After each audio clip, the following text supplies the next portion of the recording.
Bonjour à tous et bienvenue sur Auteur en live. Comme chaque mois, nous faisons gagner un roman. Ce mois-ci, c'est Le Cri du Milan qui est à gagner, dédicacé par l'auteur, l'auteur qui est Lola Semonin.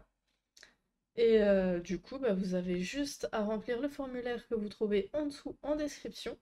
C'est tout simplement gagner un roman. Vous avez un lien juste à côté. Vous cliquez dessus, vous remplissez le formulaire et un tirage au sort et vous pouvez recevoir ce roman. Je vous laisse avec l'interview qui suit.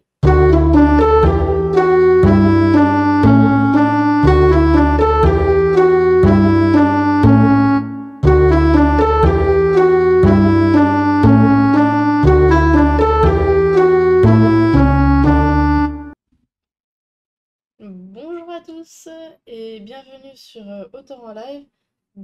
Ce soir, c'est Melvin Klein que nous allons écouter et qui va nous présenter son roman. Melvin, je te laisse te présenter. Bonjour à tous, moi c'est Melvin, j'ai 29 ans et je suis originaire du nord de la France, donc d'une petite ville qui s'appelle Caudry à côté de Cambrai, mais je vis actuellement de l'autre côté de la frontière en Belgique, dans la région de Tournai. Voilà, j'ai sorti mon premier roman ce mois-ci, donc c'est tout frais et je suis ici pour vous en parler, donc ça me fait très plaisir. Félicitations pour cette nouvelle sortie. Merci. Et depuis combien de temps écris-tu? Est-ce que tu as commencé avec ce roman ou tu as commencé avant, mais des textes que tu n'as pas souhaité éditer? Alors, j'écris vraiment sérieusement depuis ce premier roman. Alors, j'ai toujours plus ou moins écrit. C'est marrant, voilà, il y a quelques semaines, ma mère me disait avoir retrouvé un petit livret où j'avais recréé le tome 8 d'Harry Potter, mais voilà, j'avais 10 ans et avec la couverture, etc. Mais voilà, donc j'ai toujours aimé écrire des histoires, des textes, des poèmes, un peu tout et n'importe quoi. Mais voilà, j'ai vraiment écrit sérieusement avec ce premier roman que j'ai écrit pour la première fois il y a 10 ans maintenant. En fait, c'était un rêve que j'avais dans la tête, voilà, récurrent, toutes les nuits qui revenaient. Et on m'a dit, écris et tu le feras plus jamais. Et voilà, donc c'est ce que j'ai fait. J'ai écrit ce rêve que j'avais dans la tête et ça a donné le premier chapitre du roman. Parce que ben voilà, une fois après avoir écrit le premier chapitre, j'ai eu envie d'écrire la suite. Et 10 ans après, ben voilà qu'il est enfin sorti. Donc voilà. 10 ans pour l'écrire? Alors, j'ai pas mis 10 ans pour l'écrire, j'ai mis peut-être 2, 3 ans pour l'écrire, en sachant que je faisais des longues pauses sans écriture entre les deux. Voilà, je pouvais être à fond pendant un mois ou deux, et puis après pendant 6 mois plus rien faire et reprendre, etc., etc. Et Je, je ne peux que comprendre, je suis pareil. après, voilà, c'est vraiment l'inspiration, le feeling. Il y a des moments où j'ai d'autres choses à faire, d'autres projets, où j'ai pas spécialement envie de me mettre devant mon PC pendant des heures. Et puis, il y a d'autres moments, c'est tout le contraire, où je pense qu'à ça, où j'ai envie d'écrire, où j'ai des idées qui fusent dans la tête et où il faut absolument que ça passe sur le papier. Donc voilà, c'est pour ça que ça a été un peu long. En plus, bon, voilà, au début, c'était vraiment pas dans l'optique de le publier ou d'en faire quoi que ce soit. C'était juste vraiment pour écrire parce que ça me faisait du bien et que j'avais envie d'écrire, de raconter une histoire, voilà, de développer mon imaginaire. Et puis, un beau jour, je me suis rendu compte que ça faisait quand même pas mal d'écrits et que ça pouvait faire un roman. Et j'ai décidé du coup de me publier en auto-édition en 2018. Donc il est déjà sorti en auto-édition en 2018, le roman. Mais j'en ai fait aucune promo, aucune pub. Il y a peut-être eu 4, 5, 6 lecteurs, peut-être grand max. C'était mes proches à qui je donnais comme ça pour avoir un avis. Et au final, à chaque fois, les avis étaient positifs. Et l'an dernier, je me suis dit, voilà, on m'a dit, bah, c'est dommage d'avoir écrit quelque chose et de le rester en mode confidentiel. Pourquoi pas le faire plus sérieusement et voir jusqu'où ça peut aller, proposer des maisons d'édition et voir si ça plaît ou pas. Si ça plaît pas, tant pis. Et si ça plaît, bah, tant mieux. Et donc, j'ai envoyé mon manuscrit à 9 maisons d'édition. Ils m'ont toutes répondu positivement. Donc, après, bon, les maisons d'édition, il y a un peu tout, un compte d'auteur, compte d'éditeur, tout et n'importe quoi. Mais du coup, c'est bien parce que j'ai pu faire un choix, en fait, et c'est ça qui m'a plu, c'est d'avoir le choix de la maison d'édition et des valeurs qu'elle transmettait. Donc voilà pourquoi j'ai choisi la maison d'édition dans laquelle je suis actuellement, donc c'est les éditions Maya. Et, euh, et j'ai publié du coup mon roman dans la foulée. Il est sorti là au mois de janvier. Donc effectivement, c'est vraiment très récent. Ouais. Et du coup, qu'est-ce qui t'a donné envie d'écrire? Alors, ce qui m'a donné envie, comme je dis pour ce roman-là, c'est avant tout ce rêve récurrent que je faisais. Mais dans la continuité, voilà, la continuité d'écrire ce roman et puis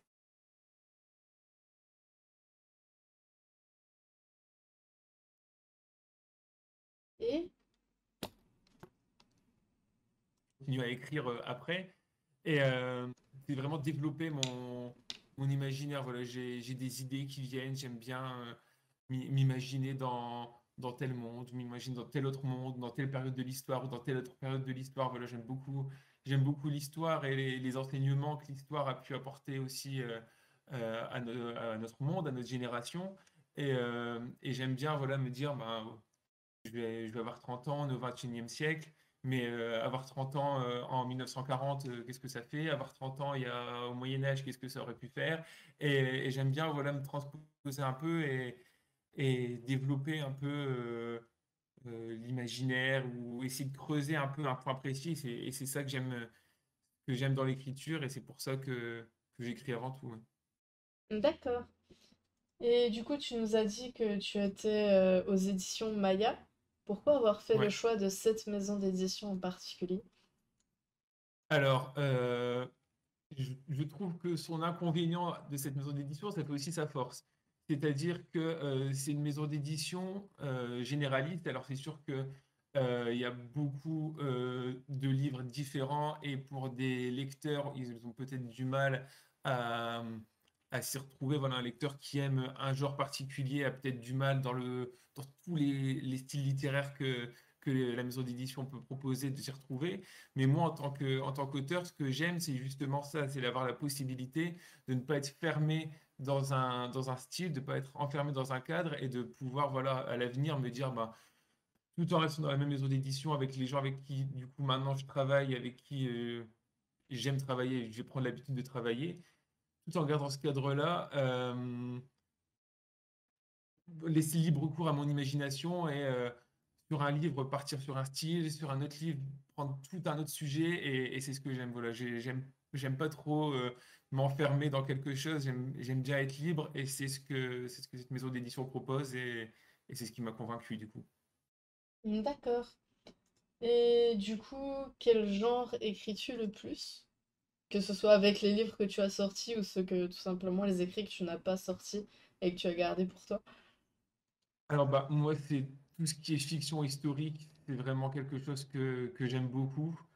Donc là, le livre que j'ai écrit, qui est sorti, c'est Jean Beauville, Terreur. Et on se transpose en 2031 avec une troisième guerre mondiale qui reprend tous les codes de la Seconde Guerre mondiale. Et c'est vraiment, voilà, essayer de faire des parallèles entre des moments de l'histoire. Et c'est vraiment ça que j'écris le plus, quoi. Vraiment des fictions historiques. C'est le style que j'ai le plus développé actuellement. D'accord. Et du coup, bah, je t'invite à nous présenter ton roman. Oui. Alors, mon roman, bah, ça s'appelle du coup Jean Beauville Terreur. Ça va être un roman qui va se faire en deux tomes. Donc là, le premier tome est sorti, comme je le disais, en janvier. Le deuxième va sortir avant la fin de l'année 2022, donc j'espère aux alentours de Noël. Il est déjà terminé. Donc l'histoire, en gros, voilà, c'est un jeune étudiant français qui se retrouve plongé dans une troisième guerre mondiale dans les années 2030. Troisième guerre mondiale qui reprend tous les codes de la Seconde Guerre mondiale que la France et l'Europe a connu au milieu du XXe siècle. Et voilà, ce que j'ai voulu mettre en lumière, c'est que je trouve voilà, que notre génération n'est peut-être pas assez impliquée dans tout ce qui est politique, dans tout ce qui est oui, politique intérieure et extérieure. Et on a tendance à se laisser porter, à se plaindre pour des petites choses, des petites futilités. Et je me dis il peut y avoir bien pire, bien plus important. Alors ça colle que trop bien à l'actualité actuellement avec la crise entre l'Ukraine et la Russie. Je trouve, voilà, pour avoir été étudiant pendant moultes années et en côtoyer encore, on est trop, trop centré sur nous-mêmes et je m'inclus aussi là-dedans. Et on a du mal à voir les problèmes qui peuvent arriver, on a du mal à prendre conscience euh, de ce qui s'est passé au XXe siècle et qu'au final, ben, c'était pas si loin que ça et que ça peut revenir. Et donc voilà, là, le livre, c'est vraiment ça, quoi. C'est l'histoire d'un étudiant qui se retrouve plongé au cœur d'une Troisième Guerre mondiale qu'il n'avait pas vu venir du tout. Et il se retrouve vraiment au cœur de l'histoire, au cœur de la résistance. Et ben, il va devoir se débrouiller avec les éléments qu'il a, les éléments qu'il a de l'histoire, de la Seconde Guerre mondiale, de ce qu'il a pu apprendre en cours, de ce qu'il a pu voir avec ses amis ou voir à la télé. Et voilà, ça c'est le premier tome de la série. D'accord, du coup, il y en aura d'autres. Il y en aura un deuxième, donc il y aura juste 2 tomes. Il y en aura un deuxième, et donc le deuxième, ça sera l'après-guerre, et ça sera pour la fin d'année 2022. D'accord, du coup, n'hésite pas à repasser nous voir fin 2022 pour parler du Ça coup de la marche. suite. Ce sera avec Pourquoi pas. plaisir. Est-ce que bah, j'allais te demander si tu as des projets pour 2022, mais du coup, oui. Voilà. Le plus gros, ça sera celui-là, la sortie du deuxième tome, donc en fin d'année. Je suis aussi en cours de mon troisième roman, donc il sera toute une autre histoire, mais voilà, là, je suis encore en cours, donc j'attends un petit peu avant d'en parler, c'est encore très très frais. Et puis après, je vais avoir la chance de faire le Salon du Livre d'Étain-Puy, donc en Belgique, en octobre, et j'espère bien aussi faire celui de Los, courant de l'année 2022 également. Donc voilà. Est-ce que tu as des conseils à donner aux personnes qui souhaitent se lancer, que ce soit dans l'écriture ou tout simplement se faire éditer, que ce soit en auto-édition ou en maison d'édition? Alors, ben, les conseils, j'en ai deux. Le premier, c'est d'être patient. Alors moi, c'est pas trop mon fort d'être patient, mais au final, l'écriture, ça apprend vraiment ça parce que c'est long avant de finir un roman. C'est long déjà, c'est long avant de finir son premier jet. C'est long avant de finir le roman en entier. C'est long avant de se faire éditer. C'est long avant de sortir son livre. En fait, tout est long. Et au final, il faut être patient parce que moi, je ne le suis pas du tout, enfin, je ne l'étais pas, et j'ai appris à apprécier ce temps, ce long temps entre chaque période, parce que ça nous permet vraiment de savourer chaque moment, et c'est important. Donc vraiment, il faut être patient. Et ensuite, je dirais ben, de croire en soi et de ne pas avoir peur. C'est un peu bateau peut-être comme conseil, mais moi, j'écrivais pour rien, au final, au début, juste pour mon plaisir, juste parce que j'avais envie d'écrire, j'écrivais, puis je l'ai montré à une personne, puis à deux, puis à cinq, puis à 10. Et au final, les retours étaient positifs. Après, il y avait quelques conseils, des améliorations à effectuer, des conseils que j'ai pris en compte, d'autres non. Et voilà, ça aboutit à faire ce qu'est le roman aujourd'hui avec ses qualités et ses défauts. Mais voilà, je pense qu'il faut croire en soi, se lancer, voir jusqu'où ça nous mène, et puis être patient. Effectivement, la patience, parce qu'une fois qu'en plus on a fini d'écrire, que le livre est sorti, il y a encore beaucoup de choses derrière. Donc, Et, oui. et du coup, je propose que nous passions aux questions surprises.